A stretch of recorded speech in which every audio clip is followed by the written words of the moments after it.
दोस्तों नमस्कार। Rising Bharat news network में मैं रमेश आपका स्वागत करता हूं। 2 दिन पहले राजस्थान हाईकोर्ट ने गहलोत सरकार को गिराने का एसीबी का केस सबूतों के अभाव में बंद कर दिया। इस मामले में जितने लोग शामिल बताए गए सभी को क्लीन चिट मिल गई। इसके बाद सचिन पायलट ने बहुत सधीवी प्रतिक्रिया दी। सभी जानते हैं यह केस अशोक गहलोत की साजिशों का नतीजा था। यूं तो यह मामला अब खत्म हो जाना चाहिए, लेकिन क्या यह मामला खत्म हो पाएगा? इतनी आसानी से तो नहीं, क्योंकि अशोक गहलोत हार मानने वाले नेताओं में से नहीं है और शांत बैठने वाले नेता भी नहीं है। गहलोत ने दूसरे दिन ही केंद्रीय मंत्री गजेंद्र सिंह शेखावत पर निशाना साधते हुए एक्स पर एक पोस्ट लिखी थी, लंबी चौड़ी पोस्ट। उसी में उन्होंने अपने रंग दिखा दिए थे। उस पोस्ट में उन्होंने सचिन पायलट का कहीं नाम भी नहीं लिया। सिर्फ शेखावत को घूरने की कोशिश की गई, लेकिन उनका इशारा और टारगेट पूरी तरह सचिन पायलट ही थे। कोर्ट ने सचिन पायलट को राहत दे दी। उनके समर्थक मान रहे हैं कि अब फाइल बंद हो गई है, सब चंगा सी। लेकिन इतना चंगा भी नहीं है। वजह यह है कि यह मामला पूरी तरह खत्म नहीं हुआ है, सिर्फ इस केस को बंद किया गया है। सचिन पायलट के समर्थक, उन्हें चाहने वाले काफ़ी उत्साहित हैं। अब समर्थक तो समर्थक ही होते हैं। वो मानते हैं कि इससे उनकी छवि निखर कर आएगी, दिल्ली में उनकी दावेदारी मजबूत होगी। 2028 के विधानसभा चुनाव के लिए वह पार्टी का प्रदेश में नेतृत्व कर पाएंगे।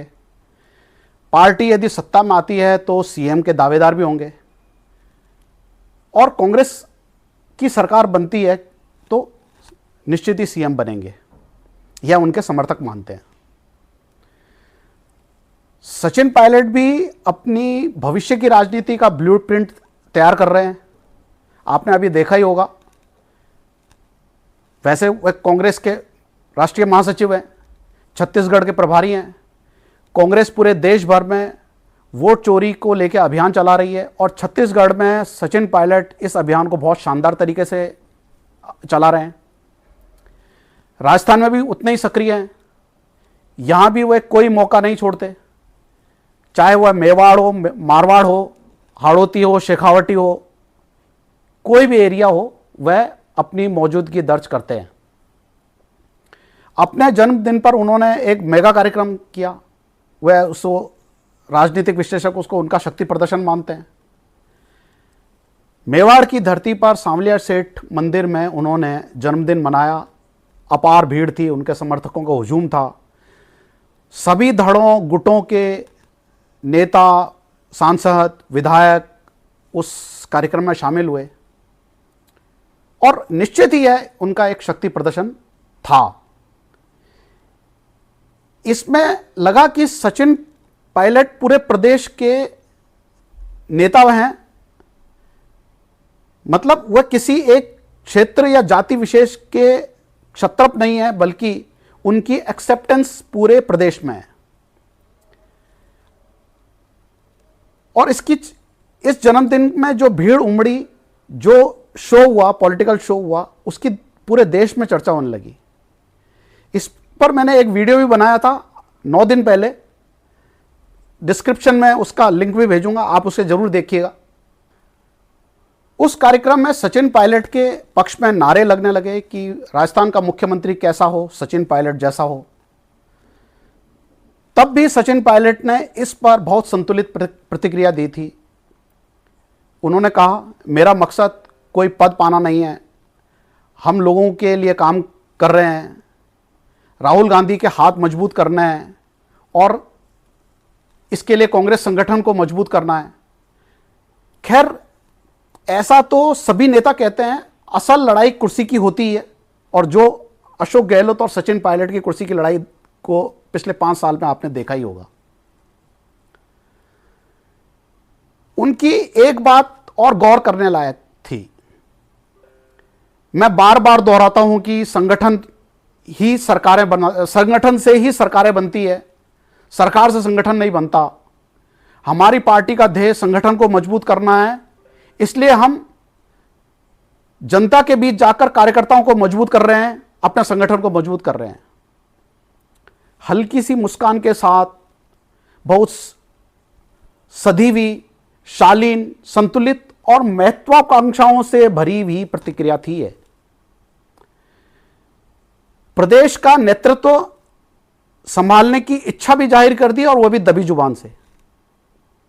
पायलट की यह खूबी है, बहुत शालीनता से अपनी बात करते हैं, राजनीति में सधे हुए कदमों से चलते हैं और आगे बढ़ रहे हैं। वो कभी कोई अनावश्यक टिप्पणी प्रतिक्रिया नहीं करते।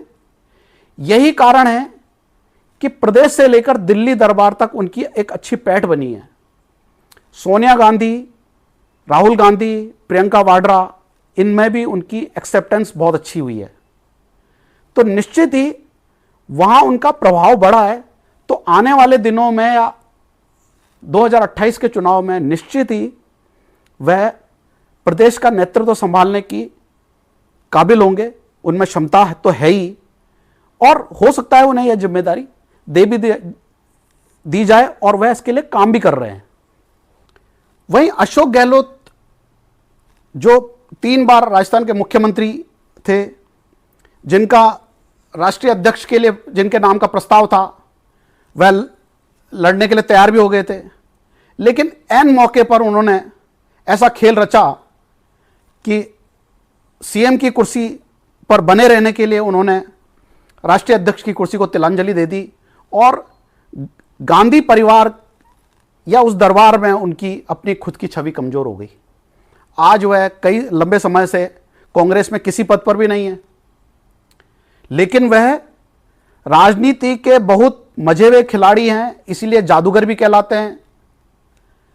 वह हार नहीं मानेंगे, अंत तक लड़ाई करेंगे। हम फिर विषय पर आते हैं, वह जो गहलोत सरकार को गिराने की साजिश वाला मामला था। तो मैंने बताया कि अशोक गहलोत ने जो पोस्ट लिखी, उसके चर्चा के केंद्र में उन्होंने गजेंद्र सिंह शेखावत को बेशक रखा, लेकिन हिडन टारगेट सचिन पायलट ही थे, ना कि शेखावत। आप जानते हैं कि लोकसभा चुनाव के बाद अशोक गहलोत एकदम गायब हो गए थे, एकाएक फिर एक्टिव हुए हैं। कांग्रेसी भी मान रहे हैं कि गहलोत कमबैक कर रहे हैं।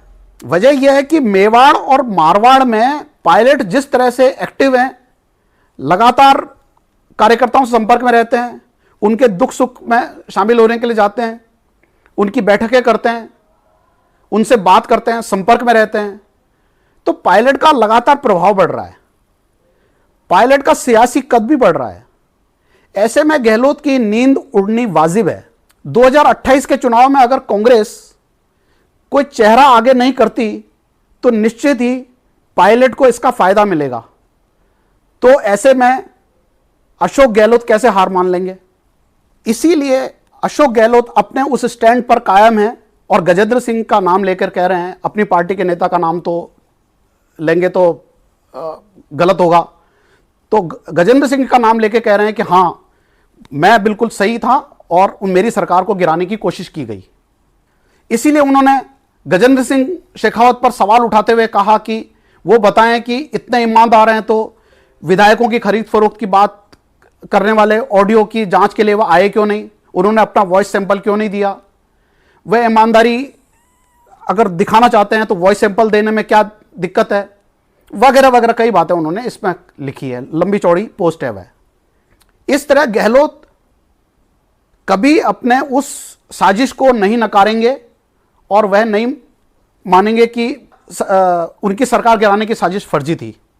एसीबी की ओर से जो एफआईआर पर क्लोजर रिपोर्ट दी गई, उसके बाद हाईकोर्ट ने भले ही इसे बंद करने के आदेश दिए हों, लेकिन कानून के जानकार बताते हैं कि हाईकोर्ट में फाइनल क्लोजर रिपोर्ट के बाद इसे बंद तो कर दिया है, लेकिन यह अभी क्वैश नहीं हुई है। एफआईआर जब तक क्वैश नहीं होगी, यह बोतल में बंद जिन की तरह फिर बाहर आ सकती है। कुछ भी सबूत अगर भविष्य में खड़े हो गए तो यह केस रीओपन हो सकता है और फिर सचिन पायलट के लिए मुश्किल खड़ी हो सकती है। मैंने अभी अपने पिछले वीडियो में बताया कि उदयपुर के अशोक सिंह और भरत मालानी को जब एसओजी ने गिरफ्तार किया तो उन पर आईपीसी की पुरानी धारा के अनुसार, पुराने कानून के अनुसार 124A और 120B इसमें मुकदमा दर्ज किया गया था। ये राजद्रोह की धाराएं हैं, बड़ी संगीन धाराएं हैं, लेकिन इसमें एसओजी को कोई सबूत नहीं मिल पाए। 27 दिन बाद इस पर एफआईआर लगा दी और यह केस एसओजी को हैंडओवर कर दिया, एसीबी को हैंडओवर कर दिया। नए कानून में, भारतीय दंड संहिता में, यह भारतीय न्याय संहिता में राजद्रोह की धाराएं खत्म कर दी है। सोचिए अगर सचिन पायलट भी राजद्रोह के केस में अंदर कर दिए गए होते तो अशोक गहलोत का कांटा हमेशा के लिए खत्म कर दिया गया होता। इस राजद्रोह में आजीवन कारावास तक की सजा का प्रावधान है।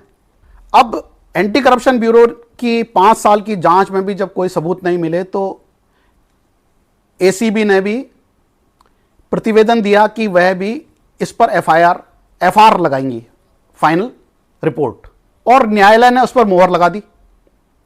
ध्यान रखिए, सिर्फ एफआईआर पर मोहर लगी है, यह क्लीन चिट स्थायी नहीं होती। एफआईआर यानी फाइनल रिपोर्ट तो कई मुकदमों में लग जाती है, लेकिन मुकदमे कई साल बाद फिर रीओपन हो जाते हैं। जब तक हाई कोर्ट एफआईआर को क्वैश नहीं करता तब तक इस एफआईआर का कोई मायना नहीं है। एफआईआर क्वैश होनी ही चाहिए।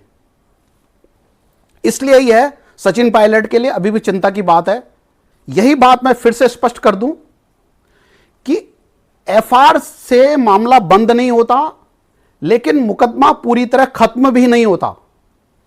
एफआईआर क्वैश करना ही पक्का उपाय है। चूंकि यह विशुद्ध राजनीतिक द्वेषता का मामला है, राजनीतिक रूप से इसकी गूंज अभी जारी रहेगी।